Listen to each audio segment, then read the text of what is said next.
18 साल की प्रिया दुल्हन के जोड़े में सहमी हुई कांपते दिल के साथ अपने दुल्हा यश का इंतजार कर रही थी। उसका डर यूं ही नहीं था क्योंकि वह बड़ी बहन शादी के दिन ही घर से भाग गई थी।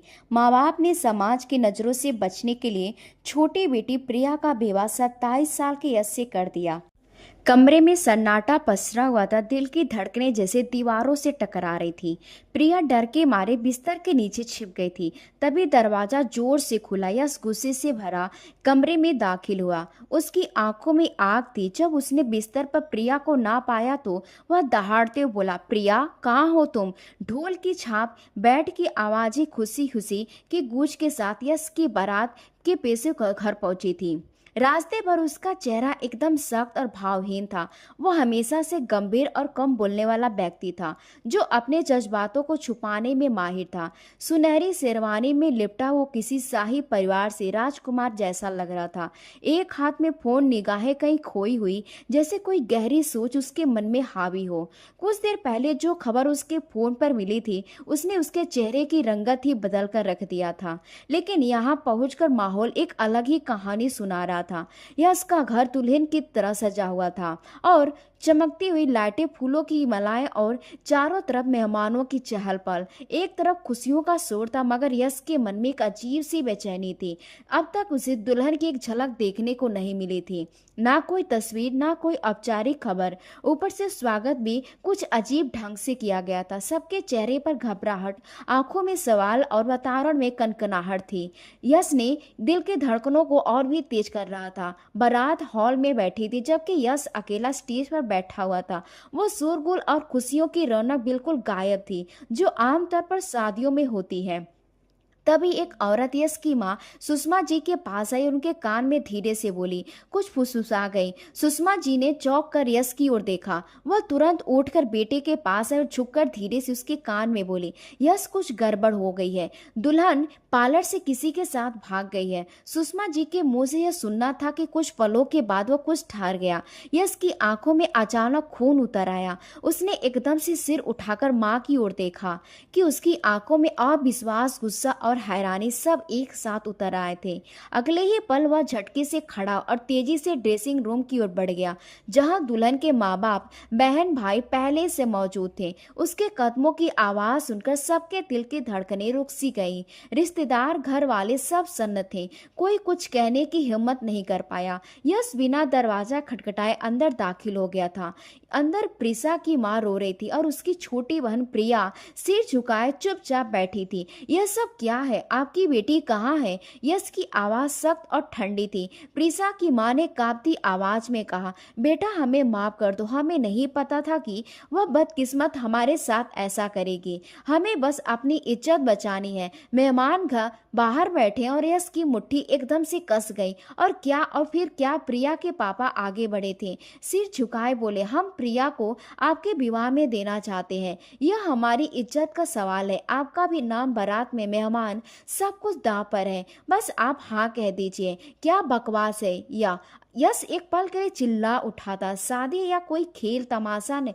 बड़ी भाग गई तो छोटी की विवाह मुझसे कर दो प्लीज। यश बेटा समझने की कोशिश करो। हम दोनों के परिवार की इज्जत दांव पर लगी हुई है और इसका एक ही हल है, प्रिया की शादी आपसे कर दी जाए।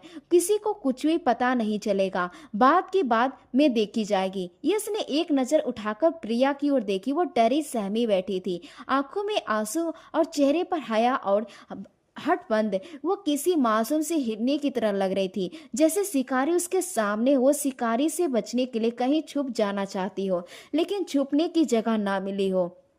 वो पल बहुत ही भारी था। यश के भीतर गुस्से की आग जल उठी। उसे लगा जैसे सब कुछ एक मजाक बन गया हो। प्यार, रिश्ता, भरोसा सब कुछ मिट्टी में मिल गया हो।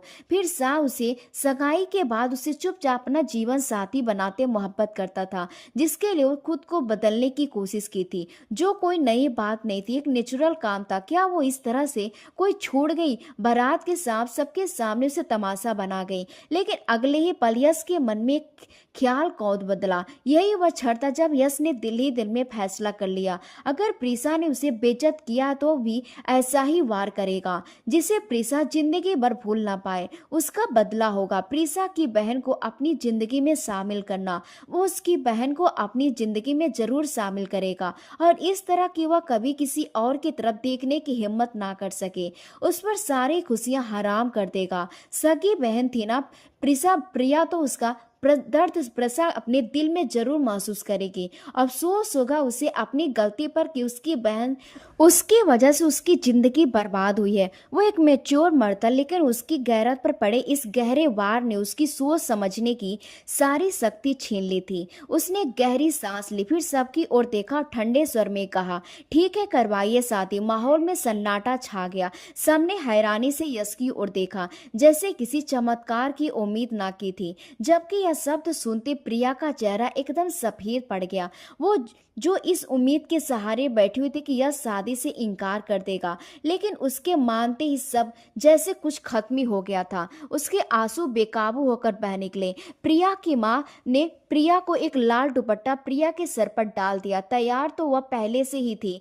बेबी पिंक कलर की नेट की फ्रॉक में वो कोई नाजुक सी डोल मालूम हो रही थी, लेकिन अब तो जैसे सब कुछ बदल गया था। शादी की रस्में होने लगी थी और कुछ ही दिन में शादी संपन्न भी हुई थी। शादी संपन्न होते माहौल में एक भारी सी खामोशी छा गई थी। ना कोई मुस्कान थी, ना कोई बधाई, ना कोई रौनक, सिर्फ एक बोझिल सी सरगोशी थी जिसने फिलहाल दोनों परिवार की इज्जत बचा ली थी। भगवान का धन्यवाद कि विवाह हो गया, किसी ने धीमे से कहा। प्रिया के लाल दुपट्टे से पीछे कांपती पलकें, थरथराते होठ और आंखों में छिपे अविश्वास के आंसू उस पल की सच्चाई बयां कर रहे थे। वो दुल्हन बन चुकी थी, मगर ऐसी दुल्हन जिसके पास कोई सपना नहीं था, ना तैयारी, ना इच्छा। वो किसी रिश्ते का हिस्सा नहीं थी, बल्कि समाज की इज्जत का एक बोझ बन गई थी। यश अभी तक खुद को संभाल नहीं पाया था, लेकिन उसके चेहरे पर जबरदस्त संयम और कठोरता साफ झलक रही थी। दिल में तूफान मच रहा था, मगर ऐसा चेहरा बिल्कुल ठंडा और शांत था। उसने पंडित जी को विदा किया और एक पल को प्रिया की ओर देखा। वो सिर झुकाए बैठी थी, आंखों में आंसू लगातार बह रहे थे। और तभी प्रिया की मासी अंदर आई। चलो बहुत अच्छा हुआ, शादी अच्छे से सकुशल निपट गई। और फिर तुरंत आदेश देने लगी, अब विदाई का इंतजाम करो, सब मेहमान इंतजार कर रहे हैं और किसी को भी शक नहीं होना चाहिए। हमें यही देखना है कि दुल्हन वही है जो पहले तय थी। यश की माँ सुषमा जी फौरन हरकत में आ गई। हाँ हाँ, सब कुछ वैसा ही होगा जैसा कि तय पाया गया था। वही बैंड, वही जश्न, वही तस्वीरें। लड़के का चेहरा दुपट्टे से ढका रहेगा जैसा कि फेरों के समय ढका रहा था। कोई भी चेहरा नहीं देखेगा और अगर कोई जिद करे तो कह देना यश ने मना किया है, क्योंकि अभी उसकी कुंडली में दोष है। उसकी दुल्हन का चेहरा कोई नहीं दे सकता, वरना उसके वैवाहिक जीवन पर असर पड़ेगा। यश की ठंडी सी आह सुनकर प्रिया ने एक नजर उठाकर उसकी ओर देखा था। पूरा परिवार चुप था। सबका ध्यान सिर्फ एक ही चीज पर था कि खानदान की इज्जत। किसी ने भी एक बार भी उस मासूम लड़की से यह नहीं पूछा कि क्या वह इस रिश्ते के लिए तैयार भी है या नहीं, जो अपनी बहन के किए की सजा चुपचाप भुगतती जा रही थी। प्रिया को जल्दी जल्दी तैयार किया गया। प्रिया का ब्राइडल लहंगा जो उसे पहनाया गया, वही लहंगा जो प्रिसा पार्लर में छोड़कर भाग गई थी। ऐसा नहीं था कि प्रिसा अकेली थी, प्रिया भी उसके साथ थी, मगर बहन की जिद और हट के आगे वह कुछ बोल नहीं सकी थी। और प्रिसा जद करके प्रिया को ब्यूटी पार्लर से घर भेज चुकी थी और अपना रास्ता साफ कर लिया था। वो खुद भी बहुत बड़बू और डरपोक स्वभाव की लड़की थी। लाल लहंगा, सोने के गहने और आंखों में काजल, हल्का सा मेकअप किया हुआ था। उस वक्त प्रिया और एक जिंदा लाश में फर्क करना लगभग नामुमकिन था। रिश्तेदार आपस में बातें करने लगे। जब शादी के वक्त दुल्हन का चेहरा ढका हुआ था, लेकिन अब विदाई के वक्त दुल्हन की एंट्री का इंतजार कर रहे थे। फिलहाल किसी को भी ड्रेसिंग रूम में जाने की इजाजत नहीं थी। बाराती हॉल में जमा थे। किसी को भी अंदाजा नहीं था कि दुल्हन बदल चुकी है। सबको यही लगा कि अंदर दुल्हन का फोटो शूट चल रहा है। कुछ मेहमान हंसी मजाक में बिजी थे, कुछ मोबाइल से तस्वीरें खींच रहे थे। बैंड वालों ने फिर से धुन बजानी शुरू कर दी। सीढ़ियों और ढोल की आवाजों से माहौल और भी गूंज उठा था। बाहर कार कतारों में खड़ी थी। हॉल की रोशनियां झिलमिला रही थी। यश को स्टेज पर बैठाया गया और अब औपचारिक विदाई की तैयारियां शुरू हो चुकी थी। प्रिया को औरतों ने सहारा देकर कमरे से बाहर निकाला। उसके दुपट्टे का पल्लू बहुत नीचे कर दिया था ताकि चेहरा पूरी तरह से ढका रहे। हर कदम पर वह बुरी तरह से कांप रही थी। दिल में डर, मन में अजीब से विचार और आंखों में अनगिनत सवाल, मगर जुबान पर खामोशी थी। इस वक्त तक किसी को भी दुल्हन की बहन याद नहीं थी कि प्रिसा की एक छोटी बहन भी है। यह बात सिर्फ यश और उसके घरवाले जानते थे। विदाई परंपरागत तरीके से हुई थी। प्रिया माँ के गले से लगकर फूट फूट कर रोई थी, जबकि यश की आंखों में अब वही शक्ति और गंभीर भाव थे। कतार में खड़ी कारों में से एक, जिसमें दुल्हा दुल्हन बैठे थे, धीरे से आगे बढ़े और कुछ ही देर में बारात वहां से रवाना हो गई। साथ बैठे यश उसके कांपते थरथराते शरीर को महसूस किया था। वो हिचकियां भर रही थी, मगर बारात के विदा होने पर सबने राहत की सांस ली थी। गाड़ी यश के दरवाजे के सामने रुकी तो सबने उसका शानदारी से स्वागत किया। यश को सब कुछ एक असहनीय सा लग रहा था, लेकिन उसके खुद को संभाल लिया, क्योंकि यहाँ के रिश्तेदार भी सच्चाई से अनजान थे। कुछ देर के बाद दोनों घर के ड्राइंग रूम में जमा हुए। यश की माँ ने प्रिया का हाथ पकड़ा और उसे यश के पास बैठा दिया। दोनों के बीच एक अजीब सी ठंडक, खामोशी और दूरी थी। फोटोग्राफर ने रिवायती तरीके से तस्वीरें लेना शुरू कर दिया। यश चुपचाप सामने देख रहा था और प्रिया ने निगाहें झुका ली थी। चेहरे पर अब भी घूंघट था। प्रिया की सिसकी थमी हुई, लेकिन उसके आंसू अब भी रुक नहीं रहे थे। सबको लगा यह विदाई का दर्द है। कोई न समझा सका कि यह आंसू जबरदस्ती के साथ भी अचानक हुई विदाई और प्रिसा की बेवफाई का नतीजा है। रात के 11 बजे तक उसके कमरे में पहुंचा दिया गया। कमरे में हल्की पीली रोशनी जल रही थी, जो छत पर लगे झूमर से छनकर पूरे बेडरूम में अजीब सी खामोशी फैला रही थी। दुल्हन का कमरा पारंपरिक अंदाज में सज चुका था। बिस्तर के चारों ओर लाल गुलाब की पंखुड़ियां बिखरी हुई थी। दीवारों पर हल्की खुशबू वाली रूम और फ्रेशनर खिड़की गई और रखी गई थी, और एक तरफ सुनहरे थाल में दूध का गिलास रखा हुआ था, जैसे हर दुल्हा दुल्हन के लिए सजाया जाता है। लेकिन दुल्हन बेड पर नहीं थी। जैसे ही यश के रिश्ते की कुछ बहनें उसे बेड पर बैठाकर गई थी, वो डर से बुरी तरह से कांप गई थी। तुरंत बेड से उठकर खड़ी हो गई थी। उसने इस रिश्ते के बारे में कभी सोचा भी नहीं था, और फिर अचानक से यह रात आ गई थी, तो उसे समझ ही नहीं आ रहा था वह क्या रिएक्ट करे। उसका दिल आगे आने वाला पलों को सोच सोच कर बुरी तरह से डर रहा था। उसने तो हमेशा यश को अपने जीजा की हैसियत से जाना था, और अब अचानक पति के रूप से उसके सामने आ गया था। और अब शादी की पहली रात भी सोच सोच कर उसका दम निकला जा रहा था। वह यहाँ से फरार होने का कोई रास्ता तलाश कर रही थी, और जब उसे यहाँ से भागने का रास्ता ना मिला तो वह बेड के नीचे छिपकर बुरी तरह से कांप रही थी। प्रिया ने जब से रुखसती के समय खुद को यश के पास महसूस किया, उसके शरीर में डर ने पूरी तरह घर को कर लिया था। अनचाही शादी का सदमा, अचानक दुल्हन बन जाने की हकीकत, अब यश के साथ अकेले कमरे में होने का ख्याल, सब कुछ इसके दिल पर भारी पड़ रहा था। ऐसा नहीं था कि यश कोई कम शकल सूरत का लड़का था। वह किसी भी लड़की का सपना हो सकता था। वह किसी भी लड़की का सपना हो सकता, इतना खूबसूरत, हैंडसम, शानदार पर्सनालिटी का मालिक। जब प्रिया ने उसे पहली बार देखा तो प्रिसा के कान में शरारत से सरगोशी की थी, दीदी आपकी किस्मत तो बड़ी ही अच्छी है, इतना हैंडसम दूल्हा मिल रहा है आपको। मेरे लिए भी ऐसा ही हैंडसम सा दूल्हा तलाश करना, वरना मैं आपका दूल्हा चुरा लूंगी। उसे क्या पता था कि मजाक में बोले गए यह शब्द उसकी किस्मत में पक्की स्याही से लिख जा चुके थे। जैसे उसने प्रिया को अकेला छोड़ा गया, दरवाजा बंद, उसका दिल बेकाबू हुआ था। दुल्हनों की तरह बिस्तर पर बैठने की कल्पना से उसे डर लग रहा था। वह डरती सहमी कांपते हाथों से अपना दुपट्टा समेटते बिस्तर के नीचे सरक गई। कमरे की खामोशी केवल उसके दबी सिसकियां गूंज रही थी। हालांकि वह चीख चीख कर रोना चाहती थी, लेकिन ऐसा न कर सकी, और इसलिए अपनी घुटी घुटी सिसकियों को अपने मुंह पर हाथ रखकर अपने होठों में ही दबा रही थी। और तभी बाहर हल्के हल्के कदमों की आवाज सुनाई दी तो उसका दिल सूख सूखे पत्तों की तरह कांपने लगा। यश आ रहा था। प्रिया ने जल्दी जल्दी पलकें झपकाई। वह चाह कर भी बाहर नहीं निकल सकती थी। उसे लगा जैसे कमरे में मौत का साया आने वाला हो। दरवाजा खुला। यश सीधे अंदर आया। उसके कदम रुक से गए। कमरा बिल्कुल खाली था। चेहरे पर हल्की हैरानी झलक रही थी, लेकिन उसने कुछ नहीं कहा। उसने नजरें दाएं बाएं घुमाई। ना कोई दुल्हन, ना कोई लाल जोड़ा, ना गजरा, ना दुपट्टा। आखिर वो लड़की कहाँ गायब हो गई थी, जबकि माँ ने कहा था कि उसे तुम्हारे कमरे में पहुंचा दिया गया है। वो बिस्तर के पास आया, एक नज़र फूलों से सजे बिस्तर पर डाली, फिर साइड टेबल पड़े दूध को गिलास को देखा और कुछ पल के लिए ठहर सा गया। उसके चेहरे पर उलझन थी, लेकिन वो खुद पर कंट्रोल किए खड़ा रहा। प्रिया, उसने धीरे से पुकारा, लेकिन कोई जवाब नहीं आया। प्रिया बिस्तर के नीचे चुपचाप सिमटी हुई सिसकियां दबाती हुई दुपट्टे में मुंह छुपाए बैठी थी। उसकी सांसें बेढंग हो रही थीं। दिल जैसे छाती से बाहर निकलने को तैयार था। यह सब कमरे में धीरे धीरे चलने लगा। वह कपड़ों की अलमारी की तरफ गया, फिर पर्दा हटाकर खिड़की के बाहर झांका। हर जगह नजरें दौड़ाई, जैसे शक हो कि कोई शरारत कर रहा होगा, मगर कोई नहीं था। बाथरूम के दरवाजे पर हल्की सी दस्तक दी, लेकिन दरवाजा खुला होने की वजह से हाथ रखते ही खुल गया था। यानी वह बाथरूम में भी नहीं थी। और फिर वह रुक गया। बिस्तर की ओर मुड़ा, झुक कर देखा। एक हल्की सी कपकपी, कुछ लाल कपड़े का किनारा और दबे हुए आंसुओं की आवाज।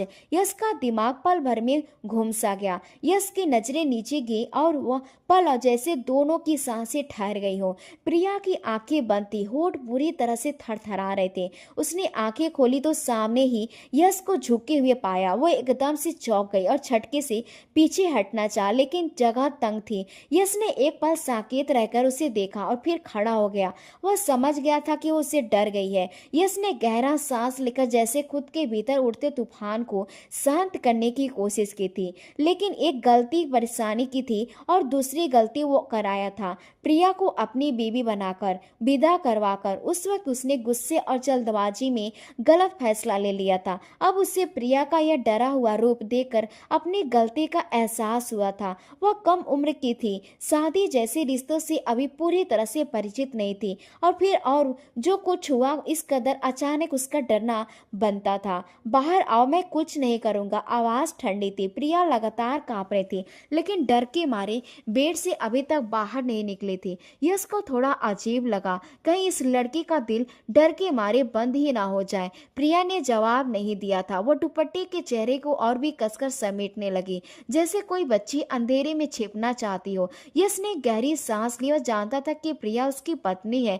लेकिन यह रिश्ता जबरदस्ती का था। दोनों के बीच अविश्वास और खामोशी की दीवारें थीं। मैं तुम्हें हाथ नहीं लगाऊंगा, उसने रुककर कहा, जैसे कसम खा रहा हो। प्रिया की आंखों से आंसू टूट टूट कर गिर रहे थे।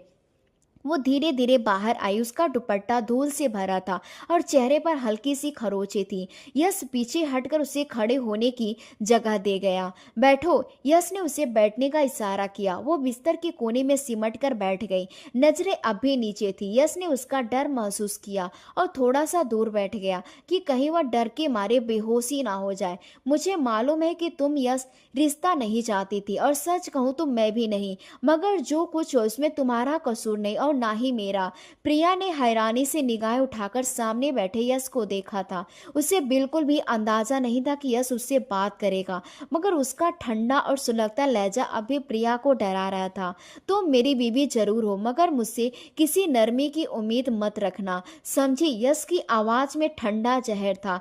प्रेसा ने जो कुछ किया उसकी सजा तो वैसे मैं तुम्हें देना चाहता था, मगर तुम्हारी हालत देखकर लग रहा है तुम तो अभी ही डर मर जाओगी, उसने तंज किया है। प्रिया और भी सिमट गए, उसके होठ कांप उठे, मगर उसने कुछ ना कहा। यश ने धीरे से कंबल उठाकर बिस्तर के कोने पर रखा और खुद बेड पर जाकर बैठ गया। सो जाओ, सुहागरात को लेकर जो तुम्हारे दिल में डर है वह डर निकाल दो, क्योंकि मैं जानता हूँ तुम अभी छोटी हो, इस रिश्ते को और इस रात के बारे में नहीं जानती हो सकता है तुम सालों में समझ आ जाए तो मैं इस रिश्ते को आगे बढ़ाने में बारे में सोचूंगा, लेकिन फिलहाल अभी नहीं। और फिर कमरा फिर से खामोश हो गया था। प्रिया उसके कहे पर बिना कुछ बोले जल्दी से लेट गई थी। उसके पैरों से जैसे जान ही निकल गई थी। रात गुजर नजर गई ना, कोई बात हुई ना, ना कोई मांग और ना ही कोई सवाल, केवल खामोशी थी। दो अनजान इंसान एक कमरे में एक रिश्ते के बंधन में बंधे हुए थे, मगर एक दोस्तों एक दूसरे के कोसों दूर थे। प्रिया बिस्तर के किनारे पर लेटी हुई थी, दुपट्टे से लिपटी जैसे दुनिया से छुपना चाहती हो। आंखों में नींद नहीं थी, लेकिन थकान थी। आंसू अब सूख चुके थे। यश बिस्तर के दूसरे किनारे पर करवट लेकर लेटा था। अगली सुबह कमरे की खिड़की से हल्की धूप की किरण अंदर आई तो प्रिया ने आंखें खोली। पहली बार किसी अनजान कमरे में जागने का एहसास अजीब था। हर चीज नई थी, हर आवाज अलग। उसने धीरे धीरे उठकर कमरे को साजा लिया। यश मौजूद नहीं था, शायद सुबह ही निकल चुका था। कमरे के कोने में एक सफेद कपड़ा रखा था, साथ में एक नोट, आज रिसेप्शन है, यह पहन लो, नीचे सब इंतजार करेंगे। लिखावट साधारण थी, मगर लहजा नरम था। क्या वास्तव में वह उतना कठोर नहीं था जितना उसने सोचा था? रिसेप्शन का समय दोपहर में रखा गया था। रिसेप्शन की रस्में घर के लॉन में ही आयोजित की गई थी। केवल कुछ करीबी लोग जानते थे कि दुल्हन बदल चुकी है, मगर सब खामोश थे। इज्जतों की दीवारें को गिरने से बचाने के लिए प्रिया ने सफेद कामदार कपड़े पहने, गुलाबी चेहरा, साधारण मेकअप के साथ और आंखों में हल्की सी लाली लिए। जब वह नीचे हॉल में पहुंची तो सबने दुल्हन के रूप में उसका स्वागत बहुत ही अच्छे से किया था। नाश्ते के तुरंत बाद उसे तैयार करने के लिए एक ब्यूटिशियन आई थी। यह सफेद शेरवानी में मौजूद था, नजरों में अजीब सी ठंडक, चेहरे पर पारंपरिक मुस्कान, मगर दिल में वतले की आग जल रही थी। जब प्रिया उसके पास आकर बैठी तो उसने एक नजर उस पर डाली। बिना किसी एहसास के प्रिया ने धीरे से पलकों को झुका लिया। रिसेप्शन की रस्म पूरी तरह से औपचारिक अंदाज में हुई। तस्वीरें खींची गई, बधाइयां दी गई और अब वह वापस चले गए। यश का अंदाज बेहद ठंडा था, ना कोई प्यार की झलक, ना कोई खुशी का दृश्य, बस सामाजिक ढांचे में एक तस्वीर उसकी, जिसकी असली कहानी से कोई भी संबंध नहीं था। अगले दिन यह सुबह तैयार होकर कमरे से निकला तो प्रिया अभी तक नाश्ता तैयार करने में व्यस्त थी। ससुराल का पहला दिन और चाहती थी खुद को हर संभव तरीके से बेहतर साबित करे। अरमान की मां ने उसे रातों में ही यकीन करा दिया कि कल से सबका नाश्ता वही तैयार करेगी। मैं ऑफिस जा रहा हूँ, कुछ चाहिए तो नौकरानी से कह देना। वो बिना बताए ही निकल गया था। प्रिया ने पीछे से सिर्फ दरवाजे की आवाजें सुनी थी। जो कुछ कभी सपने में सोचती थी, उसका पति उससे प्यार से पेश आएगा, वो एक खुशहाल जीवन बिताएगी, मगर उसकी बहन की एक गलती की वजह से सब कुछ बर्बाद हो गया था। फिर भी वह आभारी थी। कम से कम वह दरिंदे जैसा मर्द नहीं था। प्रिया को लगता था वह प्रेसा का सारा गुस्सा शादी की पहली रात ही प्रिया पर निकाल देगा, सबसे नाजुक से वजूद को नोच कर। लेकिन यश ने ऐसा कुछ भी नहीं किया था। उसने ना उसे छुआ, ना डराया, ना चिल्लाकर बात की। बस एक शांत थका हुआ मर्द जो शायद खुद भी इस जबरदस्ती के रिश्ते से गुजर रहा था। दिन बीतते गए। शादी की रस्म में आए मेहमान पहले ही जा चुके थे और अब कुछ करीबी रिश्तेदार भी अपने अपने घर लौट गए थे और यश की जिंदगी भी दिनचर्या पर वापस लौट आई थी। सुबह नाश्ता, दिन भर ऑफिस काम में, शाम में ऑफिस खामोशी, रात को अलग किनारे पर नींद। प्रिया हर दिन उसके जाने के बाद घर के कामों में व्यस्त हो जाती। सास कभी कभी बात कर लेती तो कभी चुपचाप उसे देखती। यश की मां ने भी जानती थी कि लड़की मासूम है, जो हालात की भेंट चढ़ी है, मगर फिर भी उसके दिल ही दिल में उसके लिए कोई नरम जगह नहीं थी।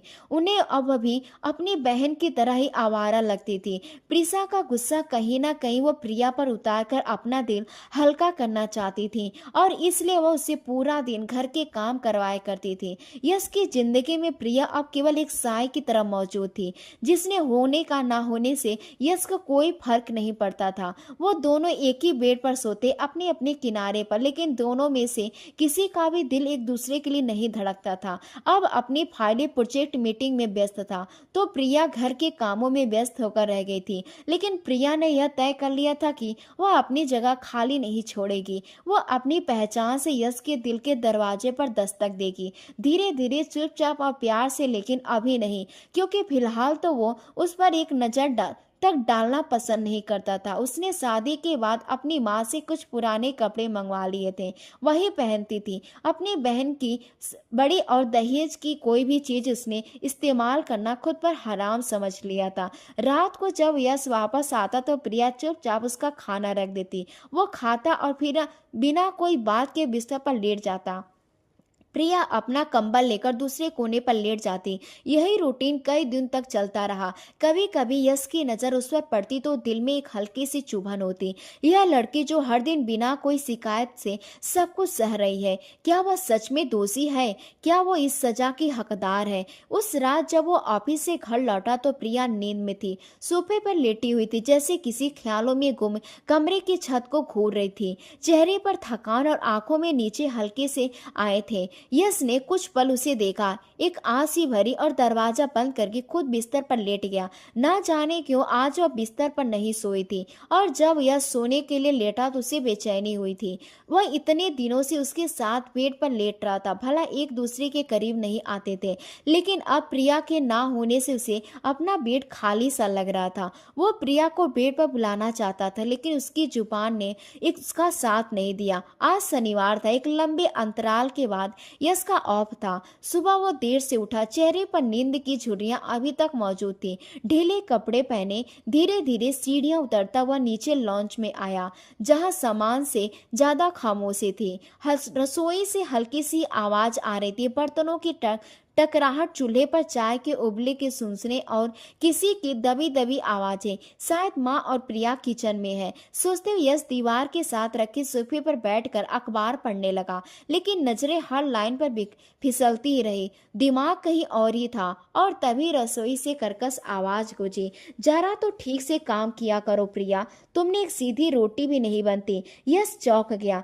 यह उसकी माँ की आवाज थी। वो सख्ती से नहीं बोलती थी, मगर आज उनके शब्दों में तिरस्कार साफ महसूस किया जा सकता था। वो उठकर दबे कदमों से रसोई की ओर बढ़ा, कमरे के किनारे से झांका जहां प्रिया साड़ी का पल्लू बार बार सिर पर संभाल रही थी और हाथों से फर्श पर गिरी सब्जियों के टुकड़े समेट रही थी। सुषमा जी कुर्सी पर बैठी थी और हर 2 मिनट में प्रिया को किसी न किसी बात पर डांट रही थी। तुम्हारी माँ ने कुछ भी सिखाया नहीं था, या सिर्फ रोना ही सिखाया था। प्रिया का चेहरा लाल हो गया था। उसने कुछ नहीं कहा, बस नजरें झुकाकर बर्तन धोने लगी। यश कुछ पल वहीं खड़ा रहा। यह वही प्रिया थी जो रोज शाम को दरवाजे पर उसे पिक किया करती थी, चुपचाप खाना लगा देती और धीरे से कमरे के कोने में सिमट कर बैठ जाती थी। यह वही प्रिया थी जिसे उसे जबरदस्ती के रिश्ते में बांध लिया गया था, और फिर कभी पलटकर पूछा भी नहीं था कि कैसी हो। मगर जो भी था, यश को अपनी माँ का यह रवैया बिल्कुल भी अच्छा नहीं लगा।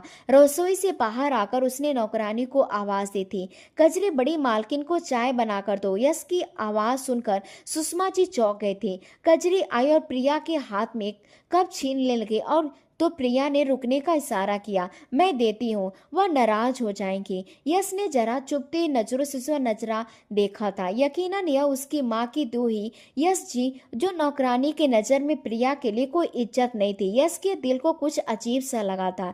यह देखकर दोपहर का समय बीत गया।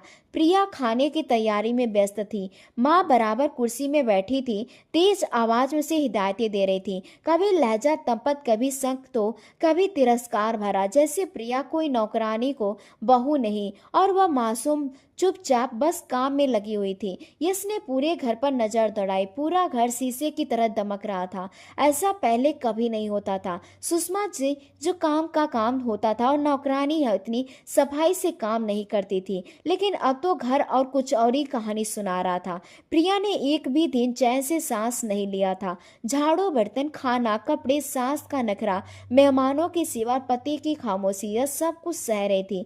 एक भी शब्द शिकायत के बिना उसके भरपूर नजर सामने बैठी प्रिया पर डाली थी। घर साफ सुथरा शीशे की तरह दमकता हुआ था, लेकिन उसकी कोमल त्वचा मुरझाने लगी थी। जो गाल पहले शीशे की तरह दमकते थे, अब जिसमें गुलाबीपन शामिल था, अब कुछ कुलबुलाने से लगे थे। चमकती हुई आंखें बुझने लगी थी, होठ सूख गए थे, चेहरे की रौनक काफी कम हो गई थी। इसके दिल में खूब सी उठी। वो उसने गुस्से में और तिरस्कार से आंखों में इस लड़की को कुछ ज्यादा ही तकलीफ दे गया था। अनजाने में उसने प्रिया के प्लेट में सब्जी डाली, जो कि ना के बराबर अपने प्लेट में सब्जी लिए बैठी थी।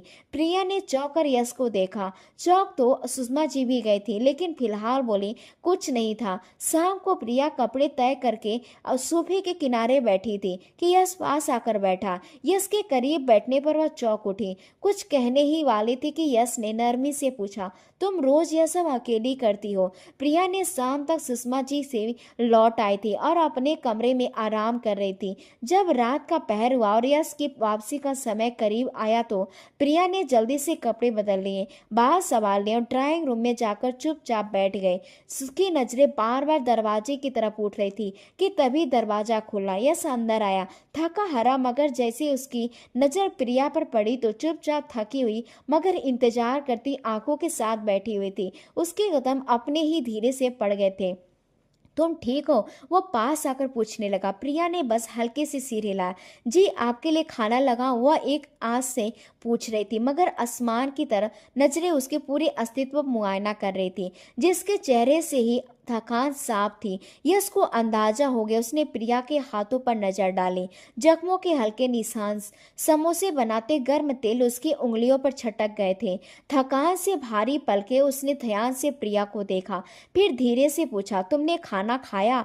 वो इंकार में सिर हिला गई। वो गहरी ठंडी सांस भरकर रह गई। घड़ी की सुइयां रात के 10 बज रहे थे। खाने की मेज पर हल्की सी खामोशी छाई हुई थी। सुषमा जी अपनी पारंपरिक कर्कश आंखों से प्रिया को एक आंख भी नहीं भाती थी, आलोचना अंदाज में बोलती थी, लेकिन एक आज यश की मौजूदगी वो थोड़ी नरमी से बात कर रही थी। प्रिया हमेशा की तरह चुपचाप सिर झुकाए बैठी खाना खाती रही। खाने के बाद यश ने प्रिया की ओर देखा। कमरे में जाओ, मैं इंतजार कर रहा हूँ। प्रिया ने सिर उठाकर उसे देखा, पलकें झपकाई और धीरे धीरे उठकर पीछे पीछे चल दी। सुषमा जी ने भी थोड़ी हैरानी से देखा। आज से पहले उसने कभी प्रिया को खुद से कमरे में नहीं बुलाया था, भले प्रिया को काम करते करते रात के 12 ही क्यों ना बज जाते थे। सीढ़ियां चढ़ते प्रिया के दिल में एक अजीब सी घबराहट थी, जबकि यश चुप था, जैसे इस रात कुछ खास होने वाला था जो शब्दों से कहीं आगे था। कमरे में प्रवेश करते यश ने दरवाजा धीरे से बंद किया। कमरे की रोशनी नर्म थी, हल्की खुशबू महक थी। जो सोफे पर बैठ गया और प्रिया को अपने सामने बैठने का इशारा किया। प्रिया हिचकिची, फिर चुपचाप किनारे बैठ गई। वो नजरें नीचे की हुई झुकी थी, जैसे आज भी कोई तूफान उसके दिल में छिपा हो। यश ने कुछ क्षण उसे देखा, फिर गहरी सांस लेकर कहा, प्रिया, मुझे पता है तुम पर जो बीत रही है वह मैं पूरी तरह महसूस तो नहीं कर सकता, लेकिन देख रहा हूं प्रिया की पलकों में हल्की सी कपती हुई माँ के व्यवहार के लिए मैं शर्मिंदा हूँ। वो थोड़ा झुक कर बोला, तुम्हें यह सब सहना नहीं चाहिए था।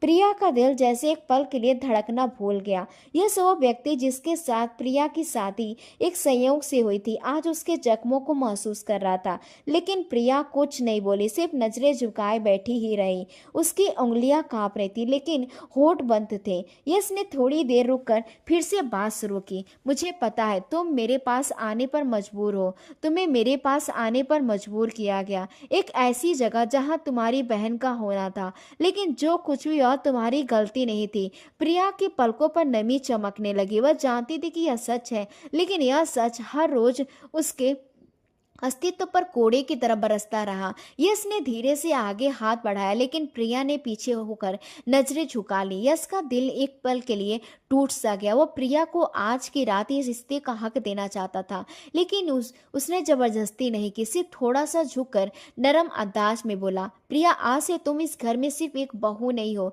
मेरी पत्नी भी हो। तुम्हें वह स्थान मिलना चाहिए जो तुम्हारा हक है। मैं वादा करता हूँ तुम्हें कभी अकेला महसूस नहीं होने दूंगा। प्रिया का दिल भर गया। यश उठा, धीरे से बिस्तर की ओर बढ़ा, फिर प्रिया की तरफ मुड़कर बोला, आराम करो, मैं भी थक गया हूँ, लेकिन अगर तुम कोई भी बात कहना चाहो तो खुद को कभी अकेला महसूस मत करना। प्रिया ने बस सिर हिलाया और धीरे धीरे उठकर बिस्तर के किनारे बैठ गई। कमरे की खामोशी में एक अनकही सी नरमी थी, एक हल्की सी रोशनी जो जख्मों पर मरहम तो नहीं रखती, लेकिन उसके बढ़ते हाथों की नरमी में, लेकिन उसके बीच जो फासला था वो सिर्फ संयम की और समय की बारिश से ही पिघल सकता था। प्रिया की आंखों में नींद नहीं थी, लेकिन यश की आवाज, उसकी बातों और उसका रवैया दिल में एक धीरे धीरे बिछता हुआ भरोसा था। सुबह का समय था।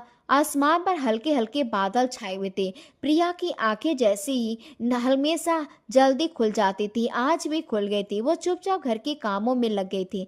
यह शहर से बाहर था, एक ऑफिशियल दौरे पर 3 दिन के लिए गया हुआ था। आज उसे हर काम अकेले ही संभालना था। सास के नखरे, मेहमानों की आवभगत और माँ की यादें सब एक ही दिल पर हथौड़े बनकर गिर रही थी। वो किचन में काम कर रही थी जब उसे फोन की घंटी बजाई तो और उसने सुनी तो उसने हाथ पोंछकर अपना मोबाइल उठाया। दूसरी तरफ एक जाने पहचानी आवाज थी, उसकी आवाज बुआ की बेटी। प्रिया, सुना है तुम्हारी दीदी वापस आ गई हैं।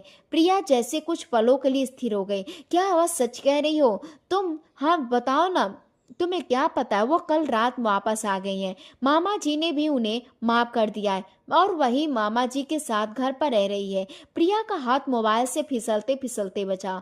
दिल धड़कना भूल गया था। वही बहन प्रिसा जिसके भागने की सजा उसे मिली थी, वह बहन अब आ चुकी थी और माँ बाप ने उसे स्वीकार कर लिया था। प्रिया की आंखों में एक पल के लिए आंसू चमकने लगे, लेकिन उसे उसी पल सुषमा जी की तेज आवाज उसके कानों में गूंज उठी। अरे क्या चोरी छिपे किससे बातें कर रही हो? प्रिया ने जल्दी से फोन बंद कर दिया और दुपट्टा ठीक करती बोली, बाहर निकलो। लेकिन देर हो चुकी थी। सुषमा रही थी और उसे छुप रहा था। कुछ पल के बाद जब प्रिया की पलकें कांपी और उसने आंखों से धीरे से खोली तो यश का चेहरा सामने था। कुछ तो नहीं होगा, मैं हूं ना प्रिया। सबकी आंखें और प्रिया की आंखों में आंसू बह रहे थे। वो कुछ नहीं बोली, सिर्फ खालीपन नजरों से उसे देखती रही। यश ने उसका हाथ अपने हाथों में लिया। मैं तुमसे वादा करता हूँ अब तुम पर कभी कोई हाथ नहीं उठाएगा, मैं संभाल लूंगा। प्रिया ने दोबारा से अपनी आंखें बंद कर ली। अब वो डर नहीं रही थी, अब वो सिर्फ दर्द में नहीं थी, बस एक थक गई थी। और यश उसके लिए पहली बार यश सिर्फ एक पति नहीं बल्कि एक शिक्षक भी बन गया था। प्रिया को बुखार था मगर सुबह से इस घर का हर काम उसी ने किया था। यश ने नरमी से माँ को समझाया मगर सुषमा जी ने अपनी आदत के अनुसार तंज भरी हंसी उड़ाई। तो अब तुम मुझे मनहूस पर तरस आने लगा है। याद रख यश, यह वही है जो तेरे नसीब से जबरदस्ती आई है और हाँ, जिसे तू चाहता था ना वो वापस आ गई है। यश ने थोड़ी नाखुशी से माँ की ओर देखा। क्या मतलब? सुषमा जी का तंज और भी गहरा हो गया। तेरी वही दुल्हन जिसकी वजह से यह प्रिया तेरे साथ बधी है, वह घर वापस आ गई है। माँ बाप ने भी माफ कर दिया और उसे इज्जत से वो अंदर वापस ले आए हैं। माँ बाप ने भी माफ कर दिया और उसे इज्जत से अंदर भी बिठा लिया है। तू चाहे तो बस और कुछ मत कर बोलिएगा और कुछ नहीं सुन सकता। माँ, उस बच्चला लड़की का नाम भी मेरे साथ मत जोड़ना। इसकी आवाज कमरे की दीवारों से टकराई। प्रिया मेरी पत्नी है, मेरी इज्जत है। और जो वो प्रिया का हाथ थामे कमरे की ओर बढ़ गया था। प्रिया की आंखों में आंसू आ गए थे। वो हैरान हुआ, अब क्यों रो रही हो? अब तो सब कुछ ठीक हो गया है ना? वह प्यार से उसके करीब बैठते हुए अपनी उंगलियों के पोरों से उसके आंसू साफ करने लगा और यह स्पर्श प्रिया के वजूद में एक सुकून बनकर उतरा था। अगले ही पल वो रोते सिसकते उसके उसके सीने से लगी थी और उसे रोई जैसे अंदर कोई तूफान जमा हो, आज बाहर आ जाना चाहता हो। वो उसके सीने से लगी आंसू बहाती तो कभी नाक उसकी सर से साफ करती और यश ने उसे खुलकर रोने का मौका दिया। कभी उसकी पीठ को सहलाता तो कभी उसके सर को थपथपाता और जब प्रिया को एहसास हुआ कि अब उसके करीब है तो उसे उससे दूर हटी। चेहरे पर शर्म की हल्की सी लाली उभर आई थी। जो रोई हुई गुलाबी आंखें शर्म से भरे उसके गुलाबी गाल पर यश के लिए एकदम नया था। उसे टूटकर प्रिया पर प्यार आया था, लेकिन फिलहाल वो इस लड़की को अभी और थोड़ा सा समय देना चाहता था। वो उसके आंसू साफ करता हुआ बोला, जाओ फ्रेश होकर आओ, तुम्हारी तबीयत ठीक नहीं है। प्रिया फ्रेश होकर आई तो यश सोने के लिए लेट गया। वो अभी भी अपनी साइड वह आकर लेट गई, लेकिन कान यश की तरफ ही लगे हुए थे जो करवट पर करवट बदल रहा था। कुछ अनकही से जज्बात थे जो पूरी तरह से मचल रहे थे। आग दोनों तरफ बराबर लगी थी। एक दूसरे के करीब होकर दोनों के जज्बात मचलने लगे और प्रिया जानती थी कि जब वो तब तक अपनी तरफ से इस रिश्ते से हाँ की मोहर नहीं लगाएगी, यश उसकी तरफ अपना कदम नहीं बढ़ाएगा। वो हल्के से मुस्कुराई थी। उसे यश पर ढेर सारा प्यार आया था। उसे कितना ख्याल था उसका, उसे तकलीफ ना हो, उसे कोई धक्का ना पहुंचे, इसलिए अपनी जज्बातों पर पहरे बिठा रहा था। वो धीरे से सरकते यश के करीब हुई थी और अपना हाथ यश के कंधे पर रखा था, वो जो उसकी तरफ से चेहरा मोड़कर सोने की कोशिश कर रहा था। प्रिया के हाथ के स्पर्श पर चौंक उठा और एकदम से प्रिया की ओर घूमा। क्या बात है प्रिया, तुम ठीक तो हो ना? उसने जल्दी से प्रिया के माथे पर हाथ रखा था। मैं ठीक हूँ यश, लेकिन बस बेचैन हूँ। अब जब हमारे बीच सब कुछ ठीक हो चुका है तब हमारे बीच यह दूरी क्यों? मैं इस दूरी को मिटाना चाहती हूँ यश। हाँ, यह बात के लिए आपकी आभारी हूँ कि आपने मुझे उस वक्त मौका दिया इस रिश्ते में एडजस्ट होने के लिए, लेकिन अब मेरा दिल आपकी संगत चाहता है और आप भी अपने जज्बातों पर पहरे ना बैठाएं। वो थोड़ा सा और यश के करीब सरक कर उसके कंधे पर अपना सर रख चुकी थी और यश ने भी उसे अपने पास खींच लिया था। उसे आज महसूस हुआ कि सुकून क्या होता है। शादी के इतने महीनों से वह बेसुकून था। उसे लगता था कि प्रियसा के धोखे ने उसे बेसुकून रखा है, लेकिन अब तो वह बेवकूफ था। यह बेसुकूनी प्रियसा के धोखे की नहीं बल्कि प्रिया की दूरियों की थी। प्रिया का स्पर्श क्या महसूस हुआ कि दिल सुकून से भरता जा रहा था। वह बेतहासा प्रिया के नाजुक से वजूद को अपने होठों से छूने लगा, कभी उसके गालों को, कभी उसके होठों को, तो कभी उसकी गर्दन पर। अपने प्यार का स्पर्श बिखेरता जा रहा था। वो उसके दीवानगी पर एक पल के लिए घबरा गई थी, लेकिन उसने सुकून से अपना हाथ अपने यश के हवाले कर दिया, पूरे विश्वास और यकीन के साथ कि वह कभी भी उसे कोई तकलीफ नहीं पहुंचने देगा। वह बड़े ही प्यार से उसे हर चीज से आजाद करता हुआ उसकी कमसीन खूबसूरती को अपने होठों से मदहोश होते हुए पीने लगा था। प्रिया जो अभी कमसीन थी, मासूम थी, यह अनुभव उसके लिए पहला था। वह पहले पूरी तरह से घबराई थी, लेकिन ये फिर यश के नरम होठ, उसके स्पर्श, उसके होठों को और उसके हाथों बेबाक शरारते उसे सिसकने पर मजबूर भी कर रही थी। यह मदहोश सिसकियां यश को और भी बेखुद कर रही थी। वह प्रिया के कांपते सिसके नरम होठों को अपने होठों की कैद में ले गया था, उसके नरम मुलायम पेट को मुट्ठी से दबाते हुए उसके ऊपर पूरी तरह से हावी हुआ था। वह जानता था वह अभी मासूम है, कमसीन है, शायद ही उसकी शिद्दतों को सह सके, लेकिन वह बड़ी ही नरमी से धीरे धीरे उसके उसके नाजुक वजूद के उतरा था। लेकिन फिर भी एक दर्द का एहसास प्रिया के पूरे वजूद में हुआ और फिर इस मीठे दर्द से होठ को चलते हुए सह गई थी। प्रिया, तुम ठीक हो ना? एक पल के रुक कर उसने प्रिया के कान में सरगोशी की थी। बदले में प्रिया ने उसके होठ उसके गाल पर रखे थे। वो हल्के से मुस्कुराता फिर से बेखुद हुआ और उसे वह खुद को सुकून देने लगा। वह पल बहुत खूबसूरत था, वो रात बहुत नशीली थी। थककर दोनों अभी एक दूसरे की बाहों में सो रहे थे। सुबह जब फ्रेश होकर वह दोनों कमरे से बाहर निकले तो प्रिया ने उसका हाथ थामा। आपने मुझे मुंह दिखाई का तोहफा नहीं दिया, उसने सिकवा कर दिया, जबकि यश अपना माथा मसल कर रह गया था। जो मेरी जान को चाहिए वह उसे ला कर दूंगा। बताओ क्या चाहिए तुम्हें? मुंह दिखाई का तोहफा। वो उसके नाजुक कमर पर हाथ डाले उसे अपने करीब खींच रहा था। उसके नरम से गाल पर उंगली घुमाता बोला, आंटी जी को माफ कर दें और इस घर को छोड़कर ना जाए, लेकिन प्रिया वो तुम्हें फिर से तकलीफ पहुंचाने की कोशिश करेंगी और मैं नहीं चाहता कि आप उन्हें बस एक मौका दें क्योंकि आंटी जी का हमारे सिवा कोई भी नहीं है। वो अकेले कैसी रहेंगी? जबकि दरवाजे पर खड़ी सुषमा जी की आंखों से आंसू निकले थे। वह गलत समझी थी। प्रिया को बहुत ही अच्छी पत्नी और एक बहुत ही अच्छी बहू साबित हुई थी, जबकि यश ने मुस्कुराते उसे अपने सीने से लगा लिया था। जैसे तुम्हारी मर्जी, लेकिन वादा करो मुझसे, अगर मम्मी जी ने तुम्हें फिर से हर्ट करने की कोशिश की तो इस बार तुम मुझे सब कुछ बताओगे, उसने प्रिया के माथे को चूमते हुए कहा था।